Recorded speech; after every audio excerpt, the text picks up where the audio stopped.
Ерөөсөө яг Монголсгийн хамгийн дээд хэлбэр бол ерөөсөө ээжийн үхэл байна. Орондоо дуулахаар ээж өгчих, инглиз уухаар ээж өгчих тий. Ерөөсөө газар ухахаар ээж өгчих, ерөөсөө ээж өгөхгүй юм гэж алга.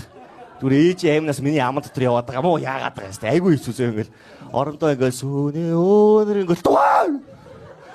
Яашваг ээж өгтэй гэдэг. Манай ээж бүр яг цаад өгөхгүй байж байгаа хөрөнгө. Дуул хөрмөн чи дуул. Би дахилтээ дуул хөрмөн чи. Ста намаа нэг шар махтаа хатаж санаа намар хулгаас авч байгаас. Дуудаа тэргэж хагаад бүр би наад бүр зүгээр яг нэрнгэс ээж байгаа алцсан шиг цараагаар гөлөг яг швэг ингэж зогсож байдаг. Уу айгүй хэцүү тэг бүр тэгээд би ширээдэр зунгууд аа өрөндөрөө шаашин заяа. Тэгээ өрөнд орсон урандаа намайг зодоод би үйлээд оронгууд ээж өгөхгүй шатчих واخхой. Уу айгүй зүгээр хайш газар واخхой тий. Тэгээд гадаа гарч жоохон тавьчихдаг гэдэг гадаагаараа тавьчихгаа шүгэлдээ зогсож жоохон чөтгөр үдэрэн заяа. Тэгээд чөтгөр үдэргүүд миний сүүсээд шаашин заяа. Сүүсэн зайдангууд хямран дөрөдөө шаашин заяа. Хямар дөрөдөө сууд үдгтэй шатчих واخхой. Амдэрчихсэн.